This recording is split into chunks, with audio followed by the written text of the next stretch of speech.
Hazard, he finds space for the shot. He does, and Chelsea lead by 3-0. And Giroud,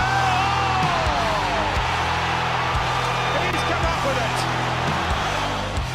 Chelsea are the champions. Their third title under Mourinho, their fourth in the Premier League, their fifth in all 60 years after. Bonjour à tous, bienvenue au podcast numéro 4 de Go Set de Foot. Analyse de la troisième journée de Première Ligue. Et nous sommes en compagnie de trois invités prestigieux. Il y a tout d'abord Romain, qui est fan de Liverpool, et qu'on peut retrouver sur son Twitter Reds France. Salut à tous. Il y a également Anthony, donc fan de Newcastle, qui est Newcastle-FR sur Twitter. Bonjour à tous. Ainsi que Geoffrey, qui est rédacteur à Go Set de Foot, et son Twitter c'est Camberg10. Bonjour à tous.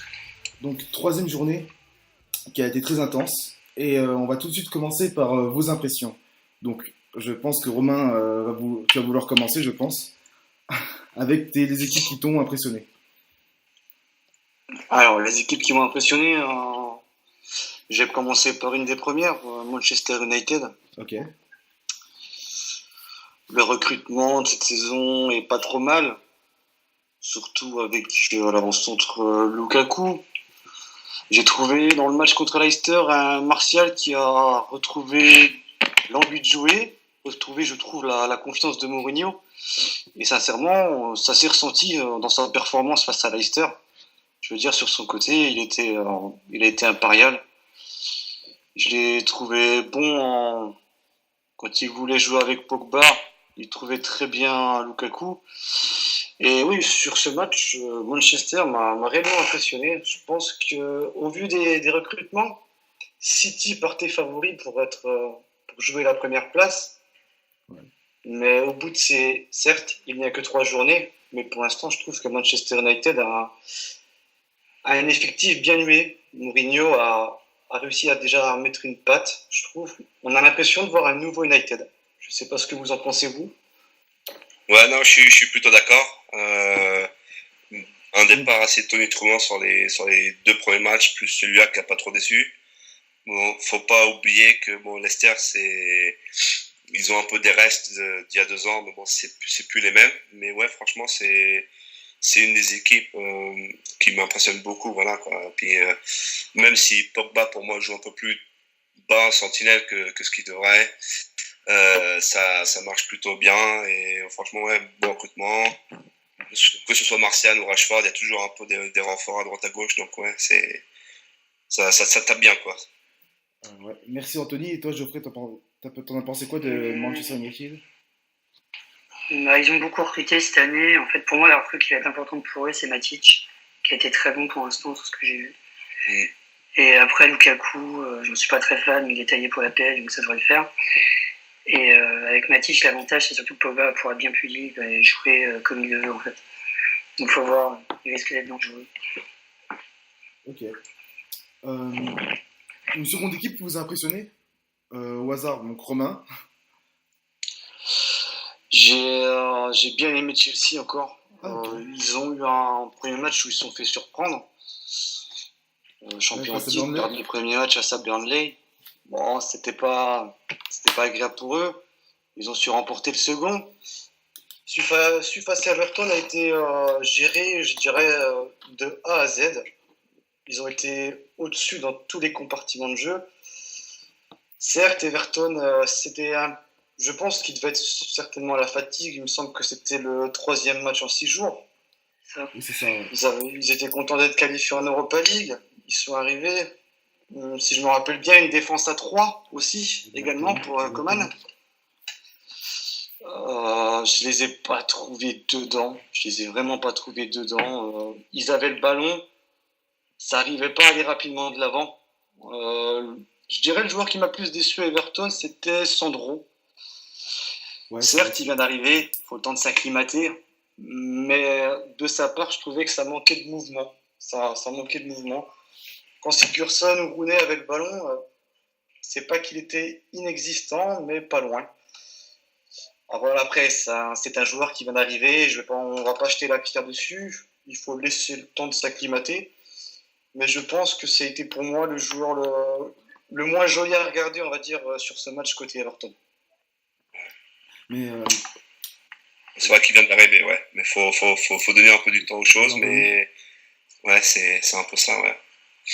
Moi, perso, la surprise pour l'instant, c'est Huddersfield. C'est les seuls avec Manu qui n'ont aucun but encaissé. exactement. Donc quand tu regardes le tableau, ils sont 4 buts marqués mais 0 but encaissés. Mais en 3 matchs, ça fait longtemps que ça ne s'est pas passé. Depuis, je crois, Southampton qu'un encaissé de but après 3 journées. Wagner, je pense qu'il a quand même changé un peu l'effectif depuis la saison dernière. Mais c'est un peu surprise qu'ils réussissent là où ils sont, mais l'année dernière ils avaient déjà fait le coup et ils nous avaient tapé 3-2 chez nous lors de la 2e journée. Là ils nous ont tapé chez eux, même s'ils auraient dû avoir un carton rouge, mais bon, ça c'est passé quoi. Mais ouais, franchement ça c'est aussi une grosse surprise. Bon, Man United, bon, c'est Mourinho, c'est sa 2e année, il a toujours gagné dans sa 2e année où il a été. Ouais, Huddersfield, pour moi, c'est une grosse surprise. Je pense que Wagner a bien appris de Klopp. Et bon, faut voir ce que ça donne avec le temps. Mais bon, voilà, quoi. Ça, c'est aussi une bonne surprise. C'est une belle surprise. Ouais, c'est clair, c'est une bonne surprise. Après, il y a une petite déception de mon côté. Je dirais West Ham, tout simplement. Ah, oui. Je trouve que ce recrutement n'a pas été dégueulasse. Hart, Zabaleta, Chicharito.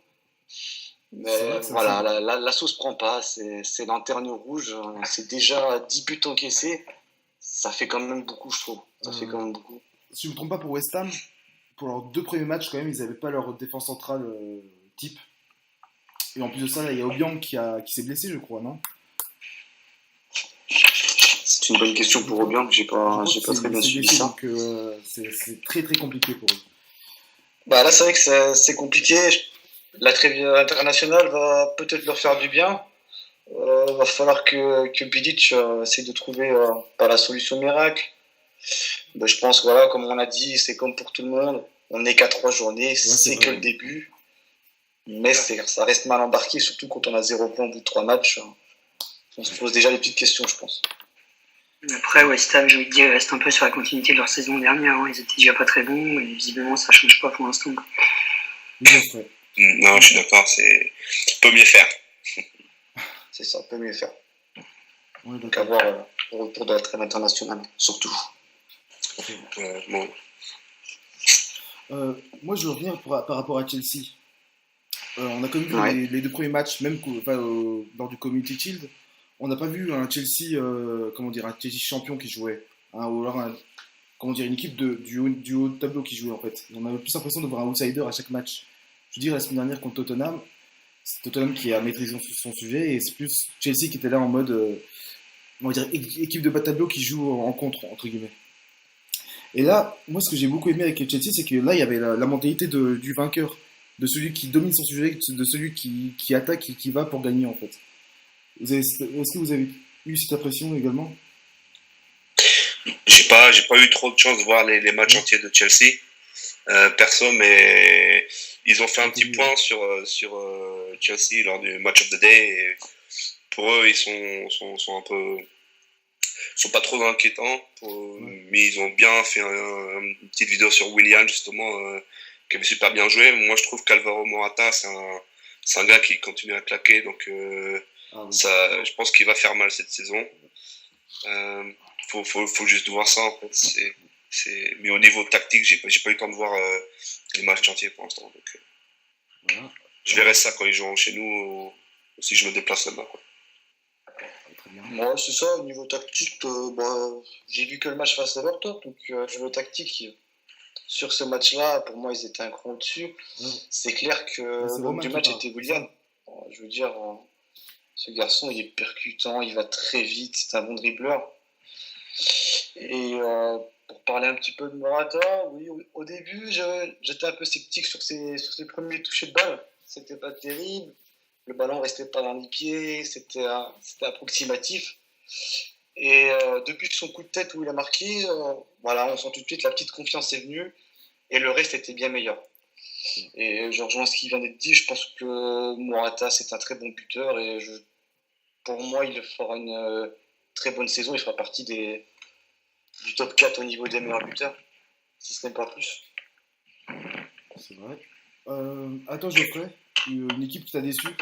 Pour Chelsea, qui m'a déçu, Arsenal bien sûr. Okay. Et on s'y attendait un petit peu. Arsenal, de toute façon, ça fait des années que ça dure. Et là, cette année, quand on voit le mercato, la façon dont c'est géré, c'est une catastrophe. Et quand on voit les matchs, on voit qu'il n'y a pas de tactique, il n'y a pas de cohésion entre les joueurs. Contre Liverpool, ils avaient l'air de s'en foutre complètement. Donc, c'est dur de gagner des matchs, quoi. Très bien. Anthony ou Romain, quelque chose à ajouter? Moi, franchement, Arsenal, c'est un cas, on va dire, qui prend quelques pelles des fois en début de saison. On se rappelle d'il y a, je crois que c'était 6 ans, ils avaient pris un 8-2. Oui, c'est l'anniversaire d'ailleurs, aujourd'hui. Pardon? Oui, c'est l'anniversaire des 6 ans du 8-2. Oui, voilà. Contre Manu, mais ça arrive, mais des fois c'est. Moi, j'ai pas trop compris. Si j'ai bien vu, parce que j'ai pas vu ce match-là. Lacazette et Giroud avaient commencé sur le banc. Exactement. Ouais, c'est bien ça. Ça, c'est pour moi un choix de tactique assez bizarre parce que soit je mettrais l'un, soit je mettrais l'autre, ou alors vraiment les deux en point si vraiment l'équipe en face peine, mais j'ai pas compris pourquoi elle a mis les deux sur le banc, quoi. Je pense que personne ne sait pourquoi. Ouais, c'est pareil, c'est la défense à 3. Je pense qu'il a vu très rapidement que sa défense à 3, elle coulait face à Mané, face à Salah. Je veux dire, Montréal Holding, mais ils étaient perdus au bout d'un quart d'heure. Et je pense qu'il aurait dû rapidement passer une défense à 4. Tout simplement. Ça aurait posé un peu plus de problèmes à nos attaquants. Et je trouvais que l'écart entre la défense et le milieu, mais il y avait un trou phénoménal. Ouais. Pour Mané et Salah, c'était du pain béni, je veux dire. C'est sûr que le score, il reflète largement ce qui s'est passé sur le terrain. J'ai pas été mécontent de voir Giroud et Lacazette sur le banc, c'est clair, incompréhension. Mesut Ozil transparent. Je sais pas si vous avez vu le match entièrement, mais transparent, je comprends même pas pourquoi il sort. Il reste plutôt sur le terrain, je veux dire. Je pense que Sanchez a bien été muselé aussi par Gomez. J'avais justement une petite appréhension par rapport à ça, à la titularisation de Gomez sur le côté droit. J'ai été agréablement surpris par son match. Je pense qu'il a très bien géré Sanchez. Il a fait du bon boulot à ce niveau-là. Quelque chose à ajouter, les gars? Sinon, moi, franchement, je pensais que Brighton aurait fait aussi un meilleur début. Même s'ils ont tapé, ils se sont fait taper par City, ils n'avaient pas trop mal joué de ce que j'avais vu. Défaite de 0 face à Leicester aussi. Ouais. Moi, je sais que tout le monde parlait de Knockaert en France, etc. Mais bon, c'est pas terrible en fait.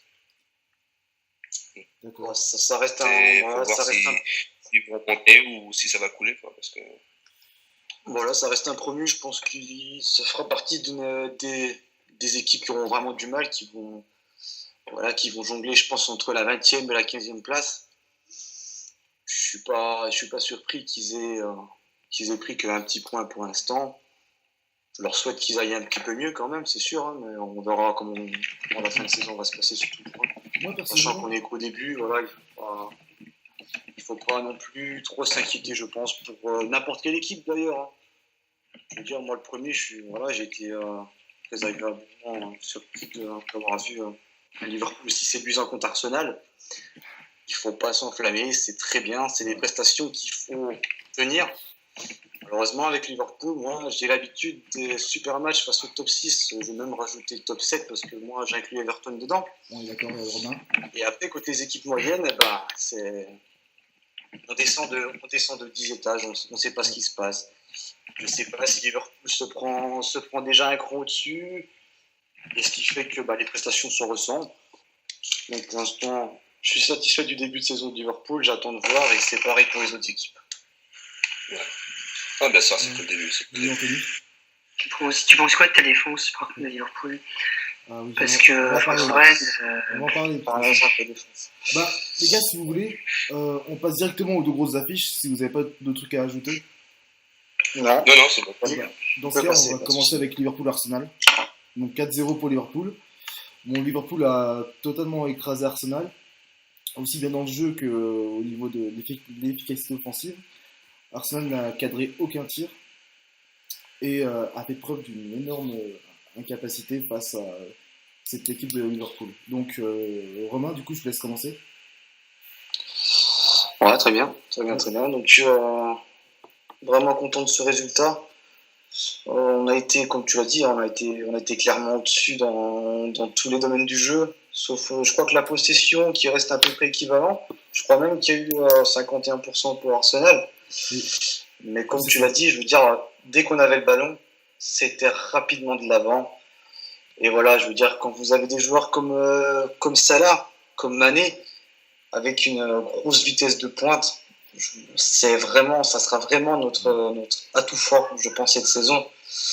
Le milieu, Endo, Wijnaldum, Can, les premiers matchs, j'étais pas très emballé. Arsenal, j'ai trouvé qu'il y avait beaucoup mieux. J'ai trouvé Wijnaldum et Can bien plus libres.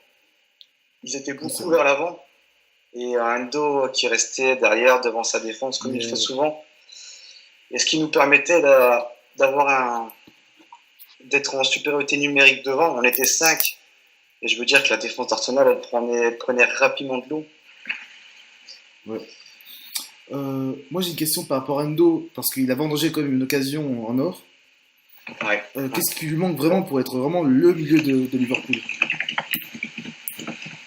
Je pense qu'il est quand même le milieu de Liverpool. Certes, il sera toujours titulaire parce qu'il est capitaine. Oui. C'est un mec qu'on doit avoir sur le terrain parce que ça reste. On sent qu'il a l'âme. Je trouve qu'il a vraiment chopé ce qu'il fallait au niveau du charisme. Je le vois plus. Avant, il était timide. Je le trouvais timide sur le terrain. Et depuis qu'il a le brassard, je trouve qu'il s'affirme plus. Il donne plus de consignes. Il n'hésite pas à aller vers l'arbitre. Souvent, c'est ce qui nous manquait à Liverpool. Un capitaine qui va vers l'arbitre. C'est vrai que c'est pas super, mais voilà, ça fait partie du foot. Il faut aller mettre la pression sur l'arbitre quand il y a des fautes de sifflet, quand il y a quelque chose qui va pas.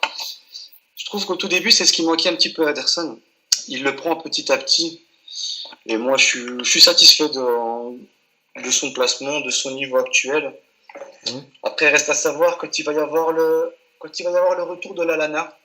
Ah oui. C'est pas Henderson qui va gicler, ça c'est une certitude.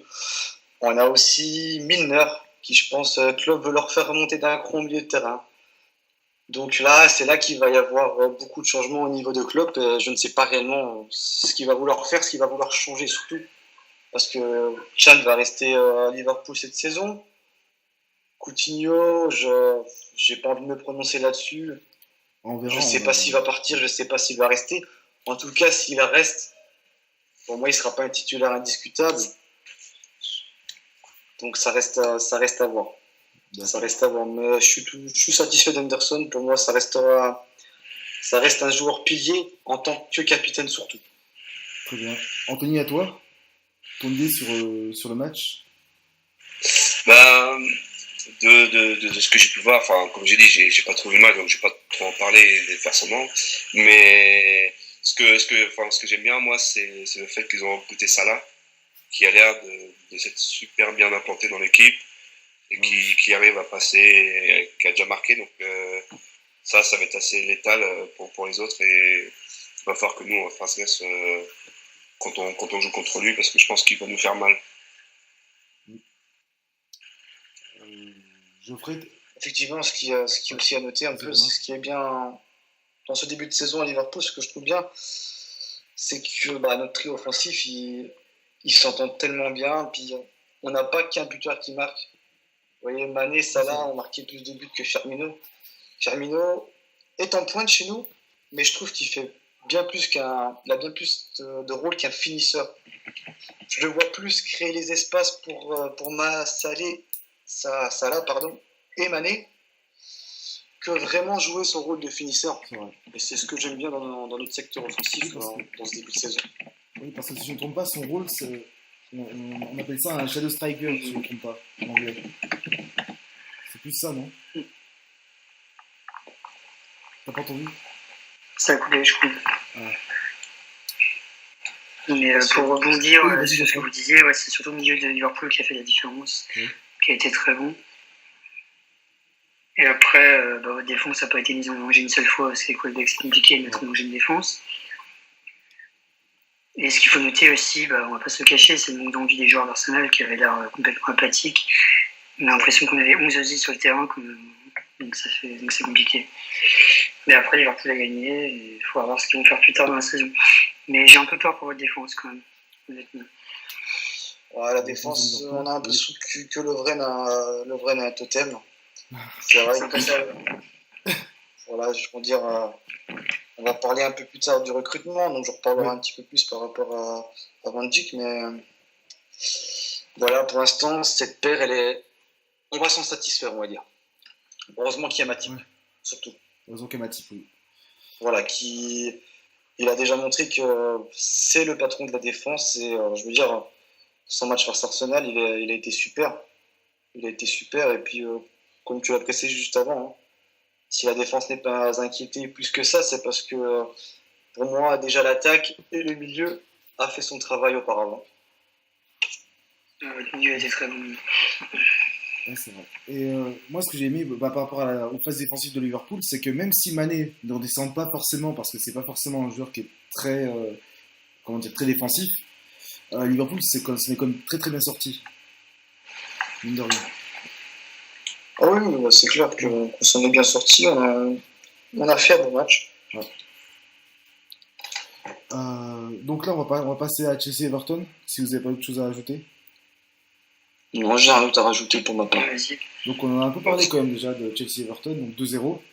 But de Fabregas, avec un magnifique extérieur du pied. Et donc un but de Morata, la nouvelle recrue. Donc est-ce que ça y est, Chelsea a sa saison qui est lancée? Est-ce que Chelsea va enfin commencer à jouer ses matchs comme un club du haut de tableau? Donc Geoffrey, vas-y, commence. Pas encore, je pense. En fait, il faut attendre que Conte trouve les ajustements. Tu sais, il a eu des nouveaux joueurs, mais il a perdu Matic, qu'il voulait absolument garder. Et ça va lui poser problème, parce que Bakayoko, en termes de création, c'est quand même pas du tout la même.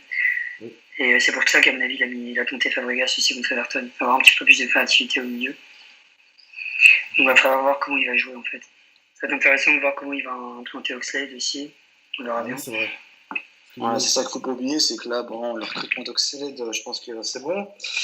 Oui, il y aura bientôt aussi, surtout le plus important, le retour d'Eden Hazard. C'est ça aussi. Qui manque, mine de rien. Je pense que quand tout l'effectif de Chelsea sera là et sera prêt, notamment après la trêve internationale, je pense qu'on va largement retrouver le Chelsea autant séduisant de l'année dernière et une saison aussi forte que celle de l'année dernière, j'en suis sûr. Ouais. Et Anthony, à toi? Ouais, non, je pense que c'est encore un peu en rodage, mais pour moi, pour l'instant, de ce que j'ai vu, si je devais choisir quelqu'un pour un prétendant au titre, etc., avec Manu ou Chelsea, pour moi, top de sûr, qui vont, je pense, un peu se taper dessus. Et puis en dessous, je pense Liverpool, Tottenham.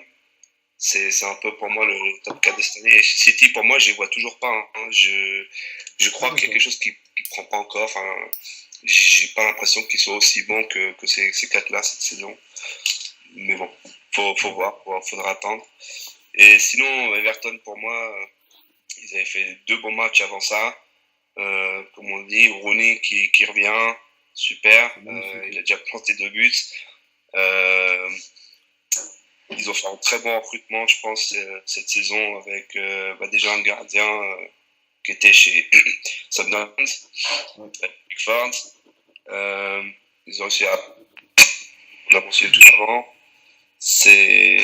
Faut attendre, mais je pense que eux aussi, je pense qu'ils vont nous surprendre plus d'une fois. Ouais, parce que c'est vrai que Everton là a un calendrier qui est très compliqué.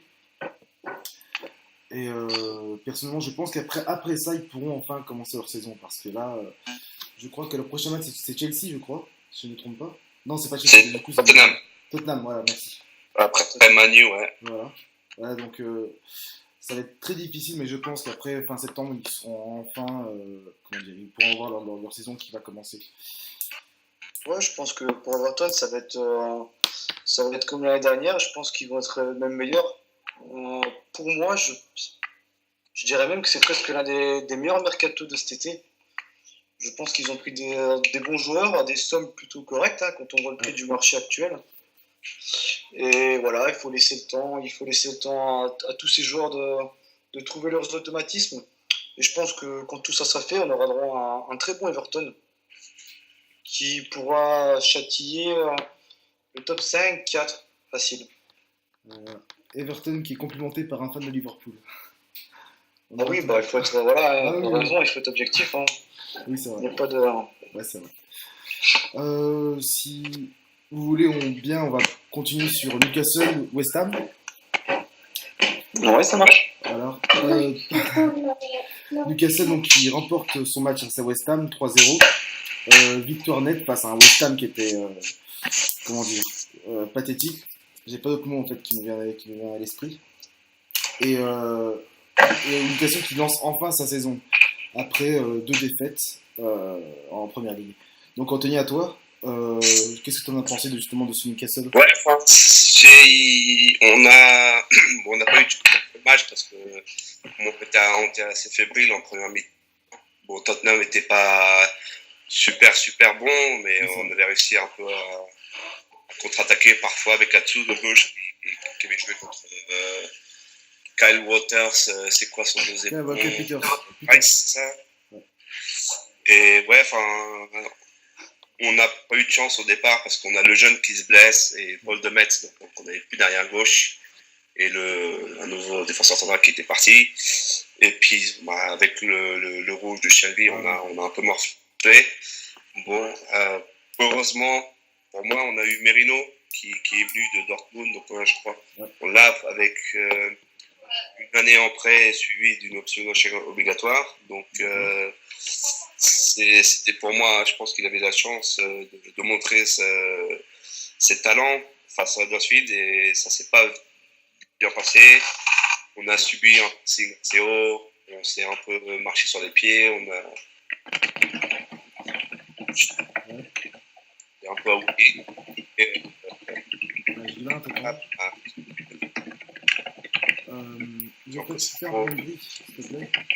Pour les uns les autres, ça passait bien et Merino là a fait un super match. Tous les journalistes ont vraiment taillé d'éloge ce joueur-là et je pense qu'il va pouvoir nous aider à grimper quelques places au classement, je pense au futur. Mais ce qui est inquiétant, c'est toujours la défense quand même très fébrile. On a apparemment peut-être un remplaçant pour 2 mètres à gauche, un joueur argentin qui s'appelle Tagliafico d'Independiente, mais c'est pas signé non plus. Et en attaque, il y a certaines rumeurs qui disent que Gale pourrait partir pour un plus gros joueur. Et aussi un Islandais, alors dis-moi pour ça, Kjartansson du Maccabi Tel Aviv. Ça, pour moi, je sais pas si ça vaut quelque chose ou pas. Mais bon, il y a encore un peu des soucis entre Rafa et Ashley, le proprio. De toute façon, ça, on va venir à la fin, de toute façon. On va en parler de toute façon de cette relation tumultueuse entre Ashley et... Ouais. Ça bat un peu de l'aile, donc faut voir, mais j'espère qu'il restera au moins jusqu'à la fin de la saison. Si tu veux bien, on va en parler plus tard, parce que là, je préfère me concentrer sur le match de Newcastle face à West Ham. Le match, donc le pressing haut, West Ham qui a subi, ils ont fait des passes en retrait, un peu raté. Je crois qu'il y avait un jeune qui joue en arrière gauche qui s'est vraiment raté, il a été changé à l'instant. Et donc, premier but sur une contre-attaque, Atsu qui m'a un peu surpris parce qu'il n'a pas essayé de tirer, il a mis le ballon au centre pour Joselu, qui est notre nouvel attaquant, qui a réussi à mettre le but. Et sur le deuxième, c'était en fait une action qui était du côté droit. Richie, qui pour moi était mon joueur de l'année dernière, a encore bien bossé. Il a réussi à récupérer une balle qui avait été dégagée sur le côté, il a recentré. Et notre défenseur qui était resté en haut suite après je crois que c'était un corner, je sais plus, Franck. Il est resté, il a eu de la tête, super. De Clark. Ouais.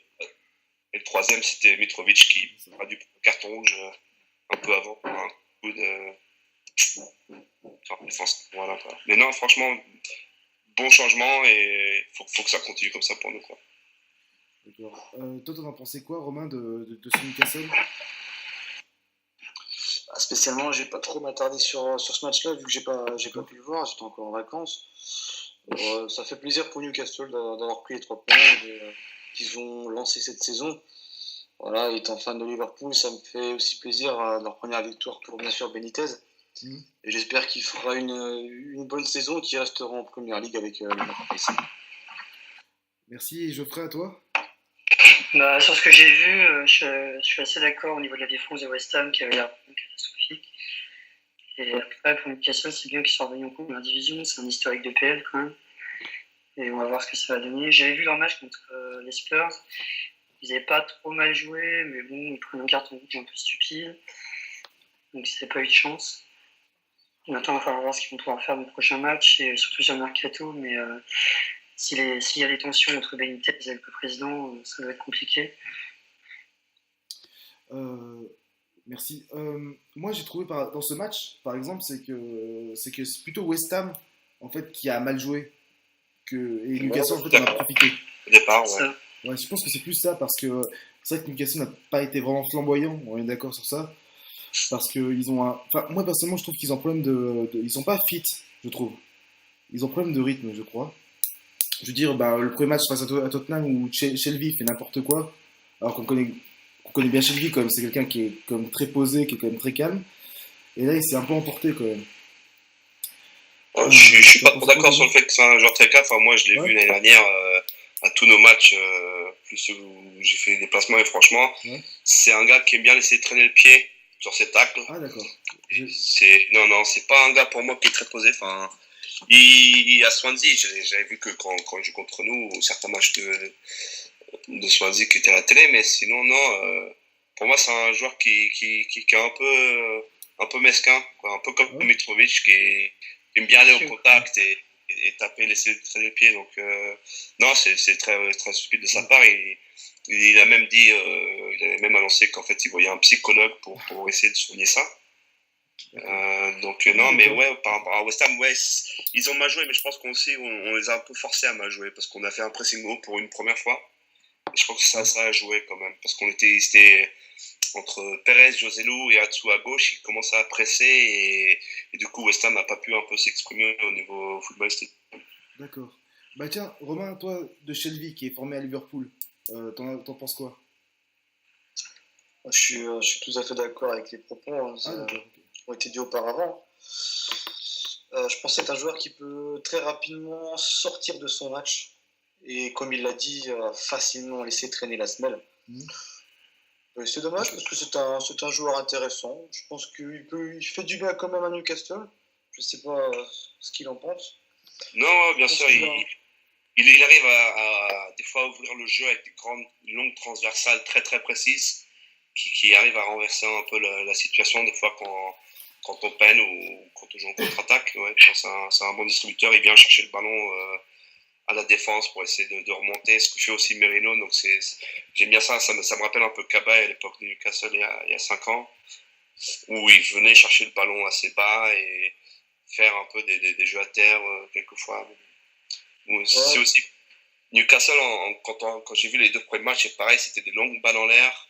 Et là, je suis pas trop sûr comment ils ont joué tout le temps parce que j'ai raté le match, mais de ce que j'ai lu, etc., ils ont un peu changé au niveau tactique, c'est qu'ils ont arrêté de balancer le ballon en l'air pour la tête de Gaël ou d'Atsu, parce que Atsu, il fait, je crois, 1m70 à peu près. Ouais, c'est un truc même s'il saute haut, c'est pas, voilà, quoi. Je ferais ça plutôt s'il y avait Mitrovic en pointe qui peut essayer de dévier de la tête quelqu'un d'autre. Mais... D'accord, merci. Geoffrey, quelque chose à rajouter?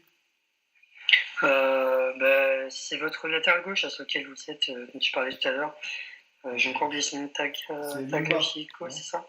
Ouais. De ce que j'ai lu, moi j'en ai entendu un petit peu parler parce qu'il est sélectionné en Argentine. Apparemment, il est plutôt bon, donc ça pourrait être pas mal pour vous en tout cas. Merci beaucoup.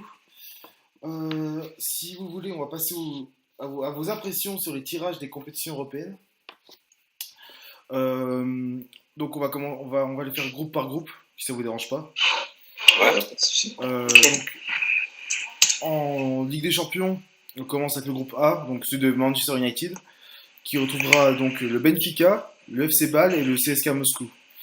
Sur le papier, ça a l'air plutôt light pour Manchester United. Vous en pensez quoi? On va commencer par Romain. C'est clair qu'ils n'ont pas le groupe le plus dur. Ils n'ont pas le groupe le plus dur. Après, rien n'est fait. Je pense quand même que s'ils continuent sur leur lancée, ils vont passer facile les poules pour les huitièmes largement, même finir premier. Geoffrey, t'en penses quoi de ce groupe? Ils ont un petit peu eu de la chance, on va dire. Ils ont eu un groupe assez facile. Benfica est une bonne équipe, mais ça devrait pouvoir le faire. Après, le FC Bâle, c'est plus l'équipe qui les avait tapés il y a quelques années. Ouais. Et CSKA Moscou, il faut toujours faire gaffe quand on va en Russie, mais ils peuvent finir premier, oui. D'accord. Anthony? Ouais, idem, c'est pas. Même faut pas trop cliché, mais je pense que Manu peut s'en sortir facilement, peut-être à la tête du groupe. Après, c'est 6 matchs. C'est ça. Après, je pense qu'il y aura quand même un déplacement difficile en Russie. C'est toujours compliqué d'aller jouer là-bas. Si je ne me trompe pas, il y a un bon décalage horaire. Et mine de rien, c'est jamais facile. Ça peut jouer sur la fatigue, sur les jambes. Globalement, oui, je suis d'accord avec tout le monde. J'ai pas la liste des matchs, mais c'est vrai que si ça se joue plutôt en hiver, ça peut être plus dur. Mais si c'est un des premiers matchs, peut-être qu'encore ça jouera moins dessus aussi. Ils se déplacent à Moscou au mois de septembre, fin septembre. Ouais, ça devrait aller. Ah bah tiens, c'est comme Tottenham l'année dernière, ils s'étaient déplacés le 27 septembre au CSKA Moscou et ils avaient remporté le match 1-0 c'était un match, je crois, très compliqué d'ailleurs pour les Spurs. Donc on va passer un truc à ajouter justement. Je trouve que Man United ils ont la chance d'avoir Mourinho comme entraîneur. Parce que je pense qu'on sait tous que la compétition préférée de Mourinho, c'est la Ligue des Champions. Et le connaissant, je pense qu'il va essayer de la remporter cette année. Parce que il a quand même envie de montrer qu'il est sûrement le meilleur, enfin, pour lui, le meilleur coach de tous les temps. Je pense que lui veut se présenter comme ça. Donc, remporter la Ligue des Champions, c'est quand même. Après, c'est un grand entraîneur. Il n'y a rien à dire là-dessus. Grand entraîneur, mais c'est vrai qu'il est un petit peu sur la pente descendante ces dernières années. On va voir ce qu'il va faire là cette année, s'il arrive à se relancer justement avec Manchester. C'est intéressant à regarder. Il faudra voir l'effectif. Après, il faut pas oublier que il peut y avoir des blessures, donc ça tout dépendra aussi des blessures, de l'état des joueurs, etc. Quoi. Merci. Donc, on va passer au groupe C. Donc, celui de Chelsea, qui est un groupe très compliqué, avec l'Atlético Madrid, l'AS Roma et le club azéri de Karabakh. Geoffrey, toi, t'en penses quoi de ce groupe? C'est un des deux groupes de la mort, on va dire, avec l'Atlético qui a quand même fait 2 finales en peu de temps. La Roma qui peut être embêtante à jouer, surtout en début de saison. Donc il faudra voir. Après, Chelsea peuvent quand même se qualifier, je pense, mais ça va jouer entre la Roma. Je pense que l'Atlético doit se qualifier. Ouais. Romain? C'est comme pour. Je pense pas qu'ils vont réussir à viser la première place aussi facilement que United. Mais je pense que la qualification aussi pour le 8e sera validée pour eux. Okay. Je vois bien l'Atlético très bon sur ses phases de poule. C'est vraiment une équipe séduisante. Même si je trouve que l'Atlético, on va pas dire en phase descendante, mais en fin de saison dernière, je les ai trouvés un petit peu moins bons que ce que j'avais vu. auparavant. Ils sont moins bien. Ouais, mais bon, leur effectif, il me semble, n'a pas trop bougé. Il n'y a pas Salé qui est parti de la Roma cette année?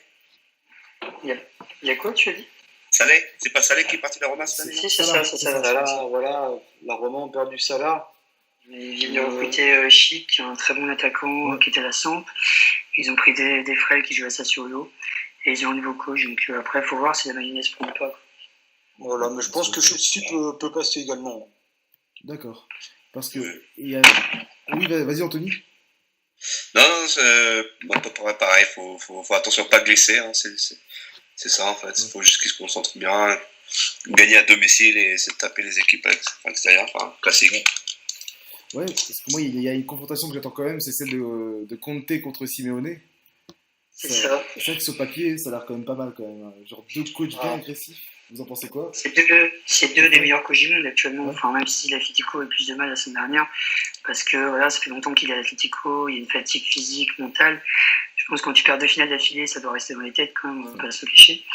Et là, cette saison, ils ont une interdiction de recrutement, donc on verra ce que ça donne.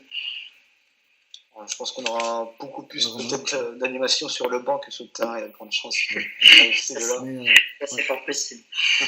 Et en parlant de banc justement, Chelsea, est-ce qu'avec un banc qui est quand même assez diminué, vous pensez qu'ils pourront jouer justement la Ligue des Champions et la Première Ligue à fond? Geoffrey?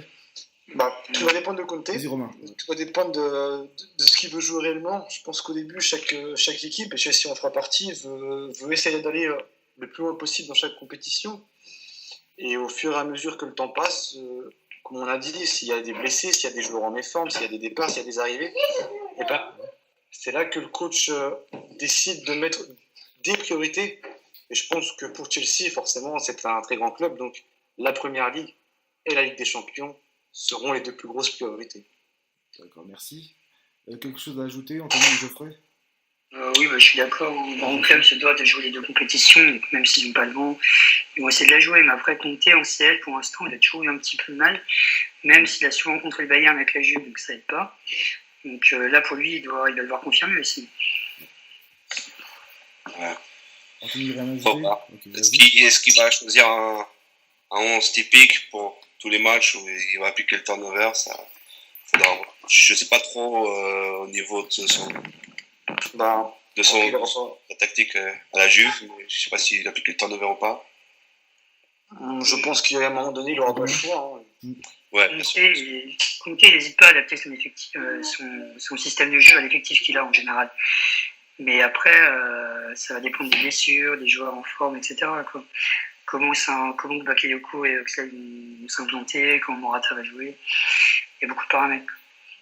Ouais, je veux dire, déjà, ne serait-ce que dans ces joueurs-là, t'as quand même, ça te renforce ton banc. Tu as une bonne profondeur de banc. Mais ils ont perdu Costa et ça fait mal. Ouais. Voilà, ça c'est vraiment la plus grosse perte avec Matic aussi quand même. C'est ça. Ouais. C'est un genre détestable Costa, mais c'était un très bon attaquant quoi. Donc, Moi, je pense je pense que sur Costa, on est tous d'accord. Son attitude, son attitude est méprisante, mais son talent est exceptionnel. Absolument, oui. Merci Romain. Justement Romain, là on va passer sur le groupe E avec Liverpool qui était comme avec Tottenham dans le pot 3, donc ils auraient pu avoir des cadres européens. Et sur le papier, ils ont quand même eu un groupe qui est plutôt facile avec le Spartak Moscou, le FC Séville et le Maribor. Donc Romain, toi t'en penses quoi de ce groupe? Il me plaît du fait que on aurait pu avoir pire.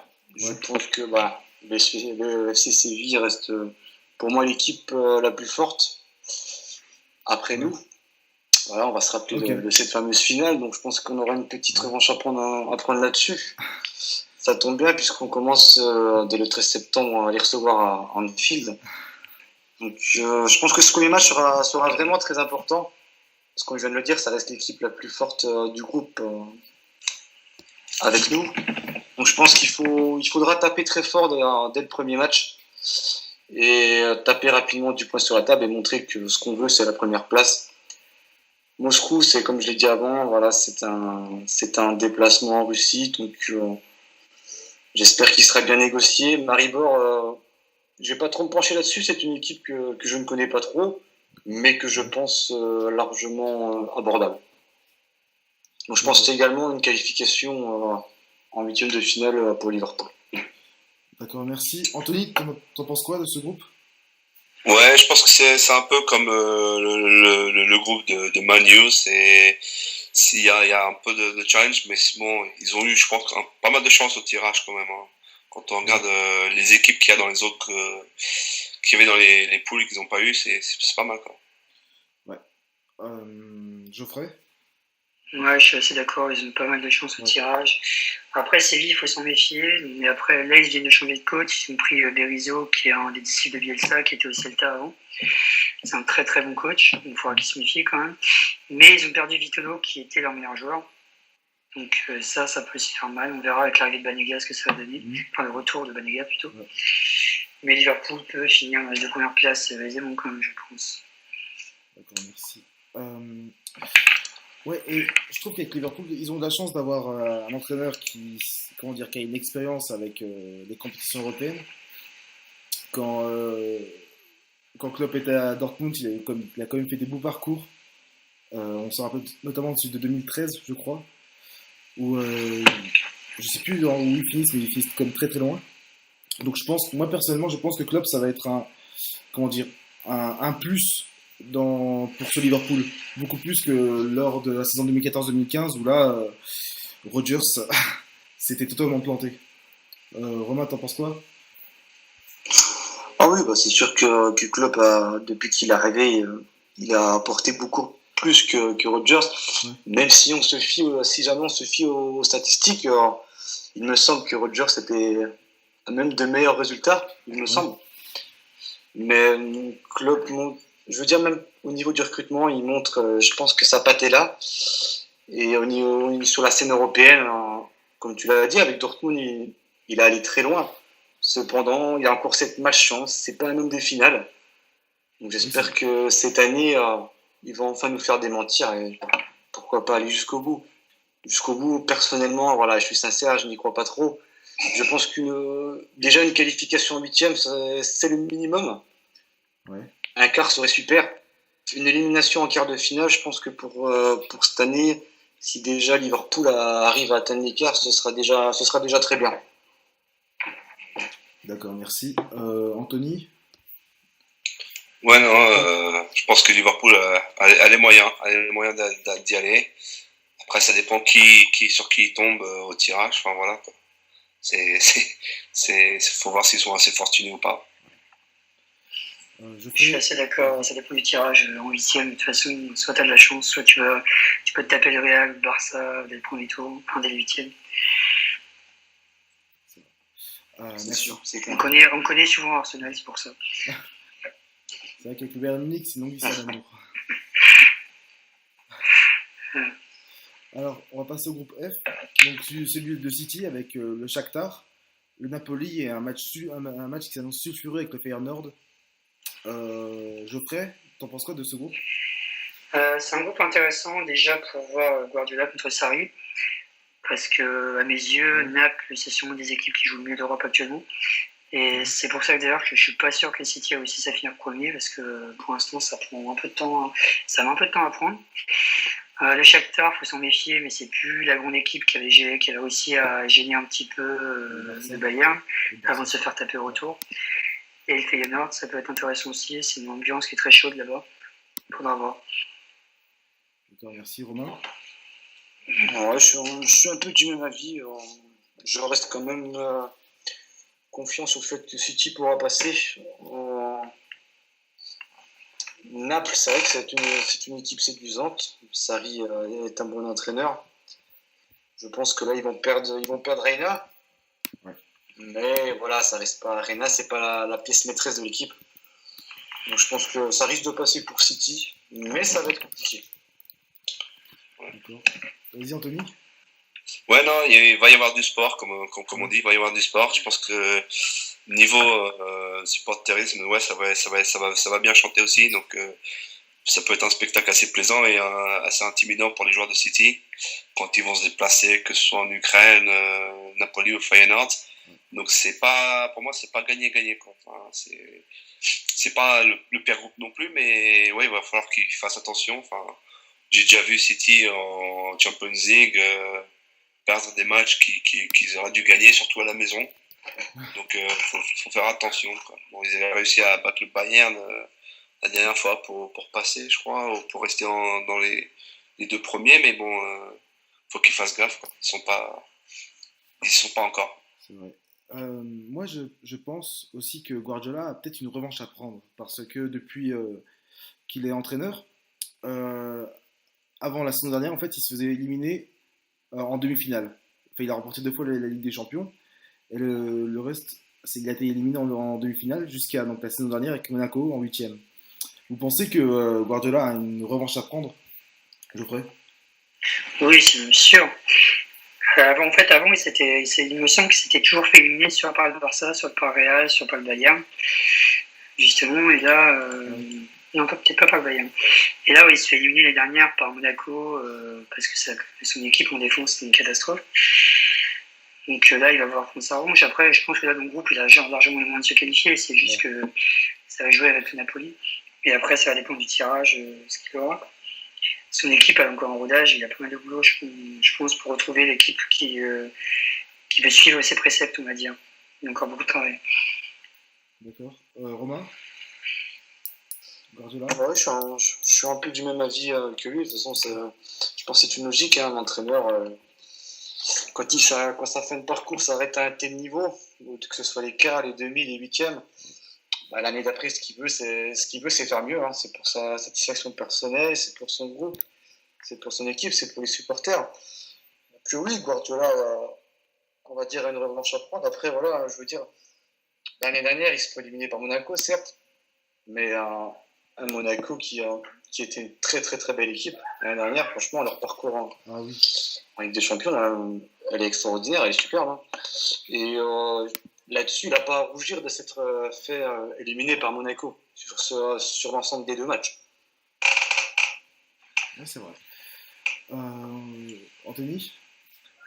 Ouais, non, enfin, niveau de revanche, je sais pas si vraiment c'est un gars qui est revanchard, mais c'est Guardiola qui était au Barça, ensuite au Bayern. C'est pas City, pour moi, c'est un cran en dessous quand même. Donc, je sais pas si pour lui le titre local est plus important que la Champions League.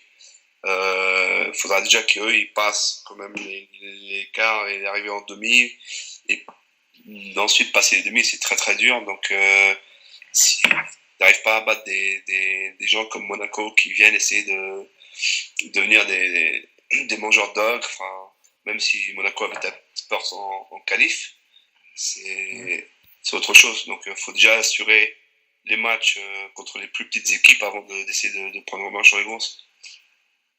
D'accord, merci beaucoup. Vous avez rien à ajouter?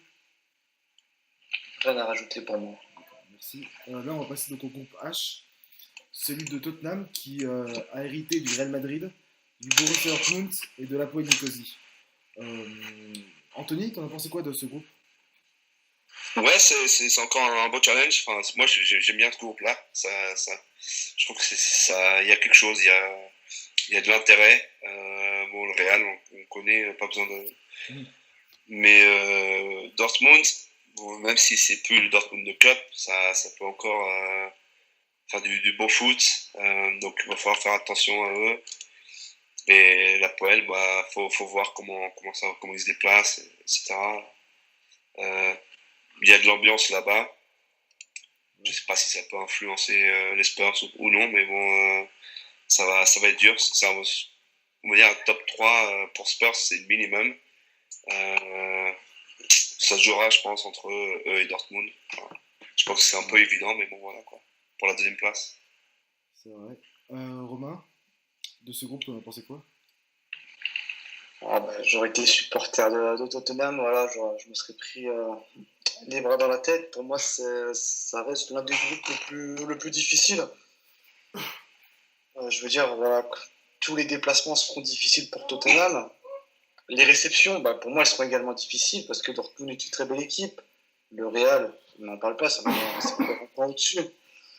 Ouais. L'année dernière, ils ont montré que c'était pour eux difficile sur la scène européenne.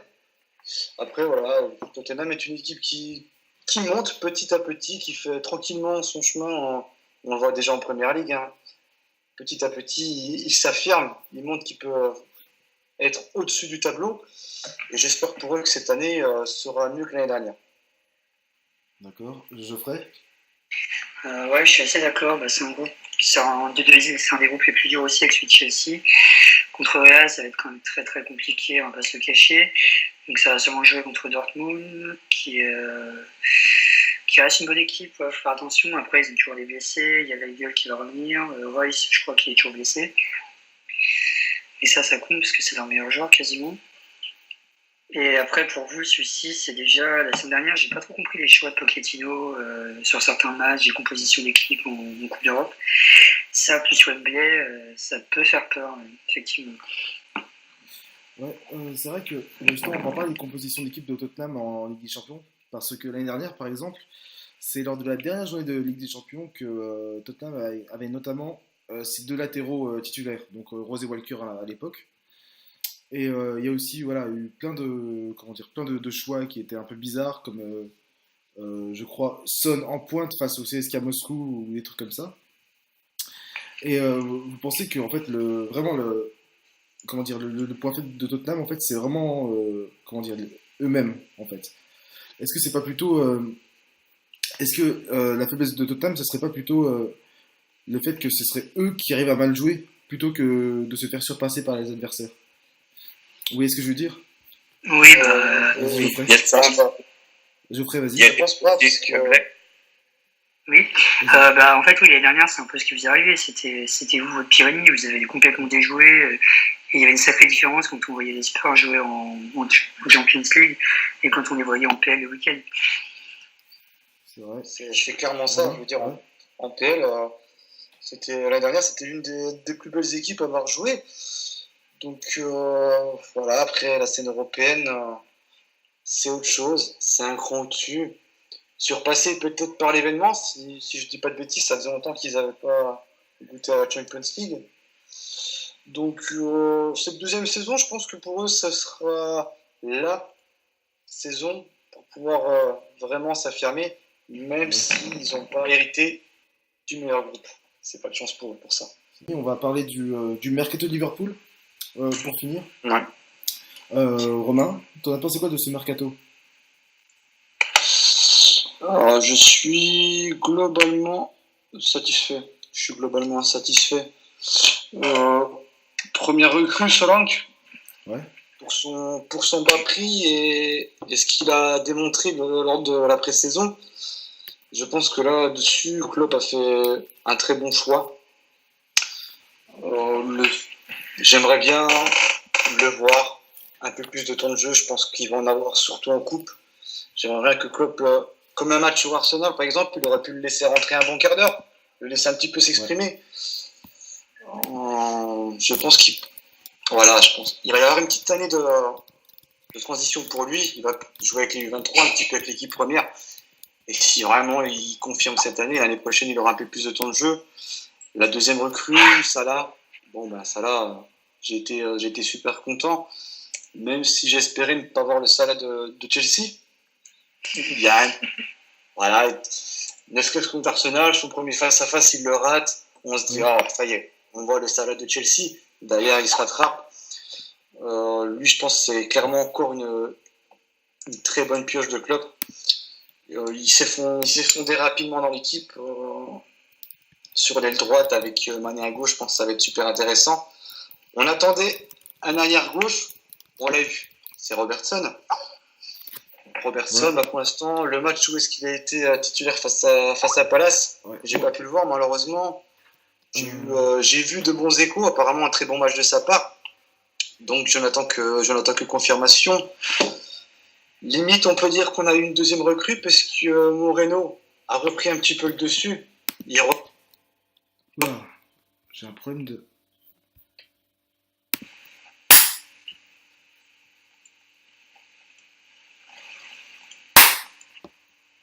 Donc voilà, pour Moreno, je pense qu'il a eu... on peut le compter comme une deuxième recrue.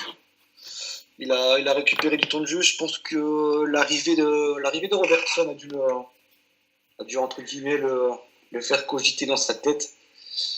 Robertson est arrivé, il s'est dit que ça lui fait une belle concurrence et Moreno a montré de belles choses. Donc au niveau de l'arrière gauche, pour moi on peut s'en arrêter là, il n'y a aucun souci. Maintenant on va passer aux défenseurs centrales et c'est là où c'est bien plus compliqué. Le cas Virgil, voilà, je veux dire, pour moi le board a été fautif dans son approche. Tu es intéressé par un joueur, tu demandes l'autorisation au club de passer par les agents et par le joueur pour discuter ensuite.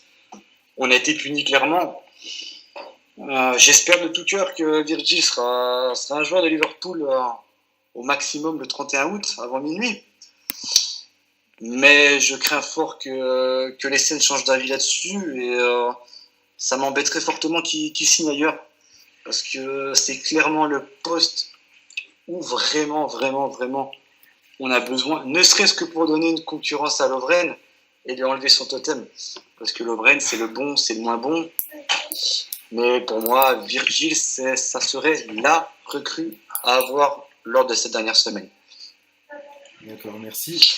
Geoffrey. Ensuite, pour parler des petites rumeurs, on a la rumeur Lemar qui est arrivée aujourd'hui et qui a même grandi. On parle bien sûr d'une offre à 55 millions de livres refusés. On devrait atteindre une deuxième offre à 70 millions. Moi, je suis pour. C'est un joueur talentueux et je pense que ça serait un plus pour l'équipe. Sachant qu'on a également, je pense que vous l'avez tous vu, voilà, Naby Keita, ça a été fait, ça a été signé. Il a passé sa visite médicale aujourd'hui. Cependant, avant de l'avoir au sein de l'effectif, il va falloir attendre un an. C'est un peu bizarre de passer la visite médicale en avance quand même.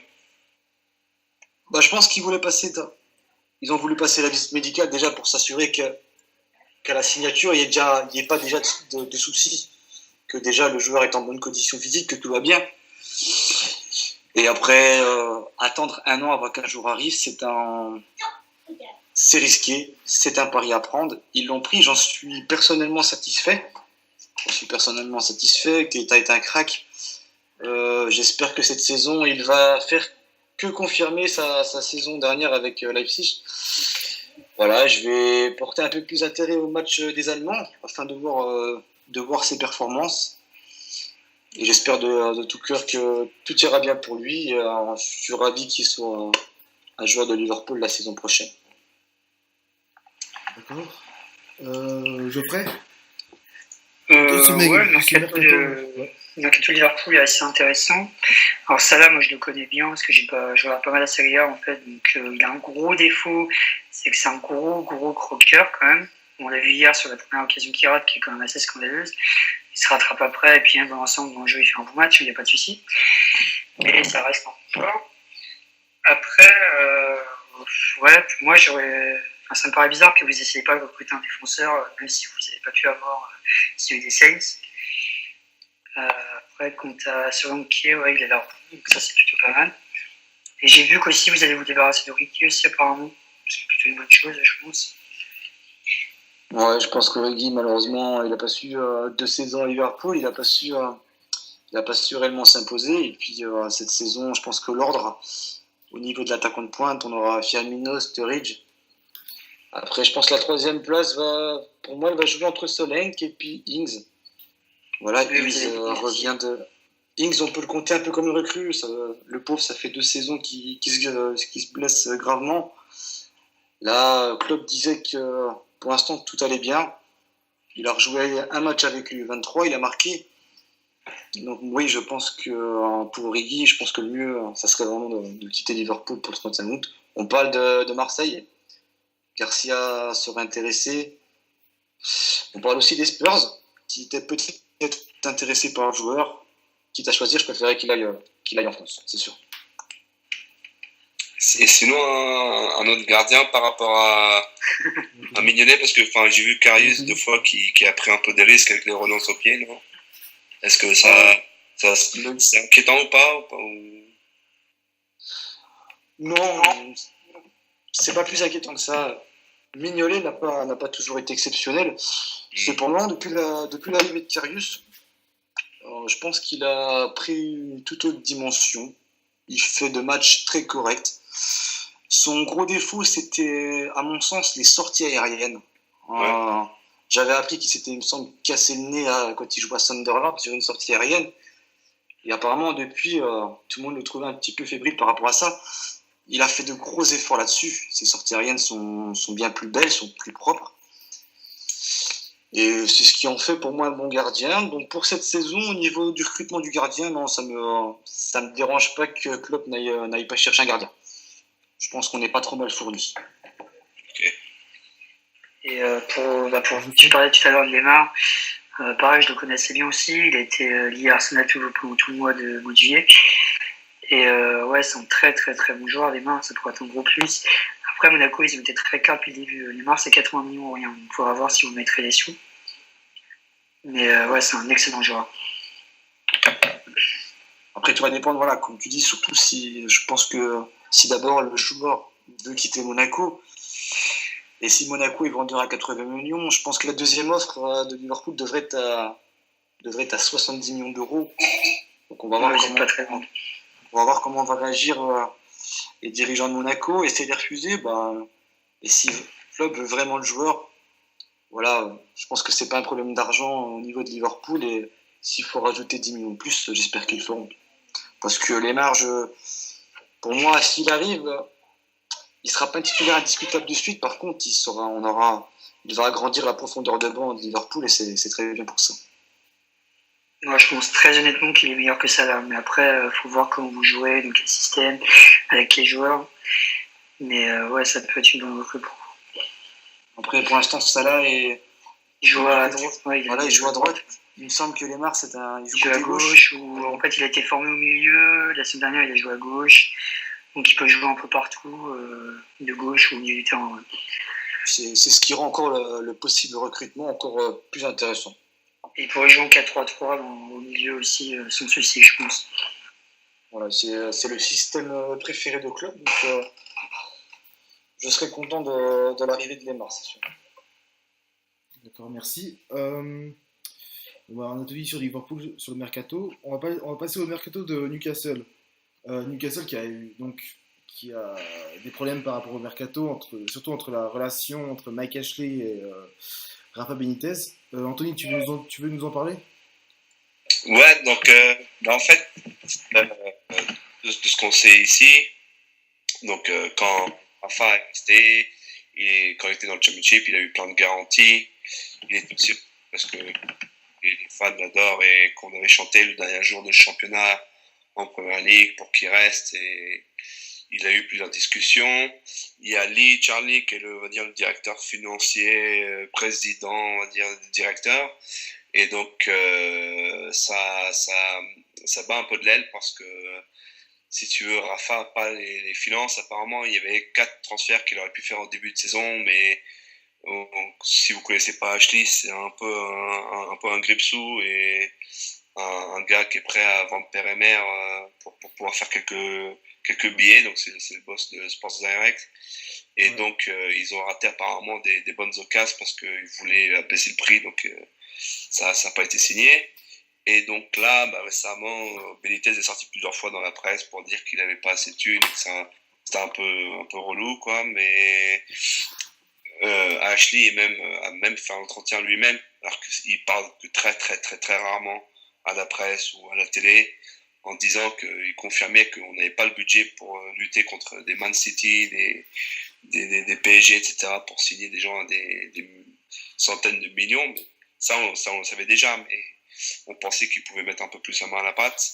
Et à la fin de la saison de Championship, il avait déclaré que tout l'argent généré par les ventes des joueurs et tout ce que la remontée générait, ça sera investi dans le rachat des joueurs, mais on n'a pas vu trop grand chose. Donc je pense que tous les droits télé qu'ils n'ont pas encore perçus, si jamais on est encore en Premiership. Donc c'est un peu, il y a un peu de l'eau dans le gaz, mais il faut voir si ça se dérange pas. Et apparemment Rafa a revu Burnley donc hier ou avant-hier, je crois, pour mettre un peu les points sur les i. Donc voilà, faudra attendre, mais il y a plusieurs rumeurs comme quoi il y a des joueurs qui sont en vente. Donc là, il y a De Jong qui est parti ce matin, c'était officialisé pour 4 millions, donc il est reparti sur l'Ajax, là où il était en prêt l'année dernière.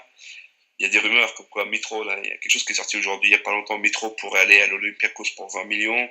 Enfin, faut voir, mais de ce que je vois, niveau achat, faudra vendre avant de pouvoir acheter. C'est ça le truc. D'accord, merci. Geoffrey, tu veux en parler? J'ai pas énormément suivi le mercato Newcastle, je l'avoue, même si oui, j'ai entendu les problèmes entre Rafa et son président. Après, faut voir, est-ce que tu penses, Antoine, que votre équipe peut se maintenir avec l'effectif que vous avez actuellement, quoi? Ça c'est un peu difficile. Enfin, quand on a vu des premiers matchs, on s'est dit ça sent mauvais. Il y avait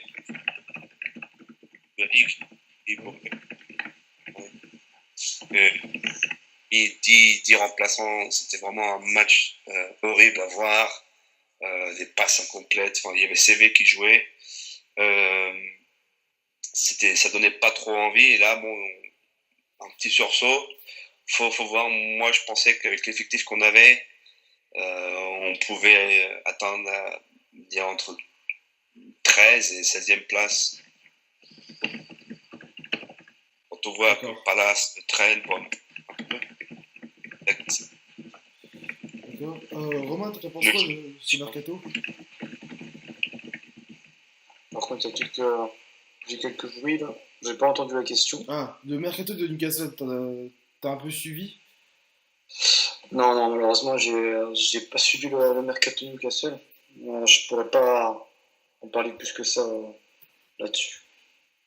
D'accord. Donc, Anthony, tu veux pas en rajouter plus? D'accord. Bon, on va parler des attentes de Newcastle. Anthony, donc, oui. toi, t'espères que Newcastle finisse entre la 13e et la 16e place, c'est ça? Ouais, forcément, ouais. On a assez pour ça. On n'attend pas à avoir une place en Europa League non plus, hein. Faut pas se leurrer. Mais il y avait de quoi faire. On a fini champion, même si Brighton aurait dû finir champion. Ils sont un peu perdus sur les 3 derniers matchs. Mais bon, on a de quoi faire. Mais ça passait pas niveau jeu tactique et on va dire en équilibre. C'est très fébrile au niveau défensif.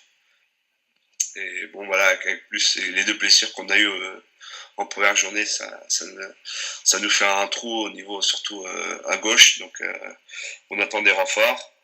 Mais il faudra voir si ça s'améliore. D'accord. Geoffrey, toi, t'en penses quoi de Newcastle de cette saison? Tu penses qu'ils vont se maintenir? Au moins se maintenir? Je pense qu'ils peuvent se maintenir, oui. Après, c'est vrai, pour l'instant, c'est difficile de voir quelles sont les équipes les plus faibles. On n'a pas encore vu assez de matchs, je pense. Mais oui, si avec Rafa, quelqu'un l'expérience de la PL, ça peut le faire. Ils n'ont pas des mauvais joueurs non plus, Newcastle, même s'il y a quelques retouches à faire, bien sûr. Mais ça doit pouvoir le faire. Merci. Romain, t'en penses quoi, toi, de ce Newcastle?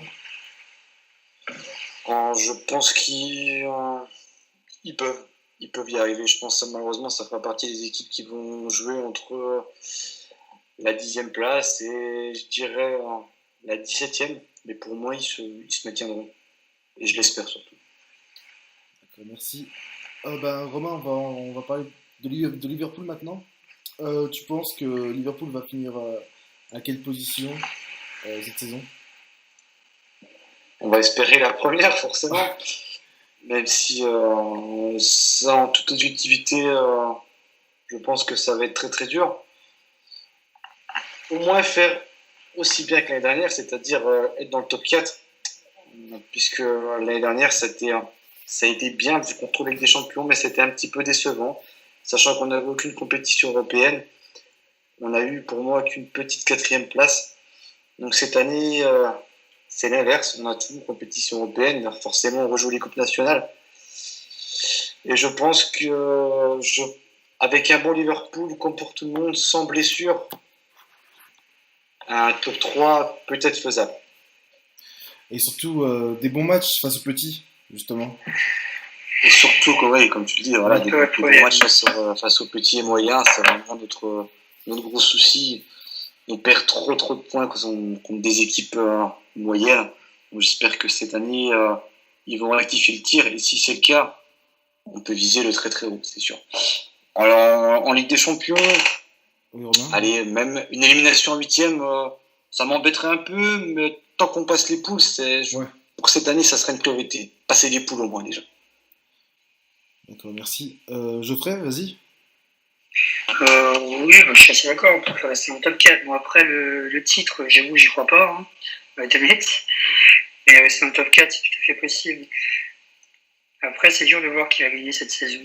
J'ai pas trop de favoris, à vrai dire.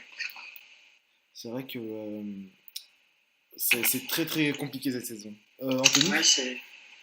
Ouais, non, moi je vois finir 3e. Moi, je verrais bien finir un peu comme ont fait les Spurs l'an dernier. Ils ont bien joué, mais je pense qu'ils ont de quoi faire. Klopp a commencé à avoir un peu de stabilité. Ça fait un petit moment qu'il commence à être là. Du moment que personne panique si jamais il y a une petite passe, parce qu'on a vu ça les antécédents. Il faut juste laisser la chance à Klopp. Donc, ça prête bien, mais moi, je vois bien finir 3e. Ouais. Au niveau de Champions League, ouais, ça doit passer. Mais tout dépendra après de qui y tire. C'est ça. C'est vrai que moi aussi, Liverpool, je vois bien finir 3e derrière les deux Manchester, en fait.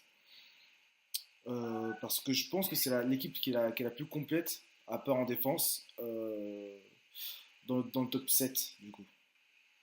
Non, t'en penses quoi, Romain ? Oui, je suis d'accord. Si on arrive à régler la défense est bonne, on a réussi un petit peu à doubler chaque poste, ce qui est important au niveau quand tu as 4 compétitions à jouer. Donc je suis un peu comme votre avis, déjà un top 4 serait super. Un petit peu plus haut, ça serait encore mieux. Mais oui, je pense qu'avec une super défense, c'est-à-dire un gros défenseur central de grosse importance, on peut viser encore plus haut, effectivement. Eh bien, merci. Si vous voulez, on peut conclure maintenant. Oui. Eh bien, bien sûr, s'il n'y a pas d'autres questions à soulever, il n'y a pas de problème. Non, moi, je n'ai pas de questions à vous poser, davantage. Ben, merci. Je vous remercie, les amis, parce que c'était vraiment agréable. Je répète, alors, vos Twitter, donc, Romain, qui est à Reds France, donc tout attaché, pardon. Anthony, qui est de Newcastle-FR. Et voilà. Comment ? J'ai dit voilà, oui, c'est ça. D'accord. Et Geoffrey, qui est donc rédacteur à Gosset de Foot, et qui s'appelle donc Camberg10 sur Twitter. C'est ça. Voilà. Donc merci les amis. Merci à toi. J'espère vous avoir égayé pour cette émission. Et pour moi aussi c'est un peu difficile parce que c'est mes premières, du coup j'ai un peu de mal à me lancer, mais je pense qu'une fois qu'on sera tous rodés, ça ira beaucoup mieux, je pense. Donc, c'était une première pour moi aussi, mais ça s'est bien passé, c'était sympa. Ouais, pareil. Ouais, c'est sympa. Merci beaucoup alors. Bon, et ben à la prochaine. À la prochaine. À la prochaine. Au revoir.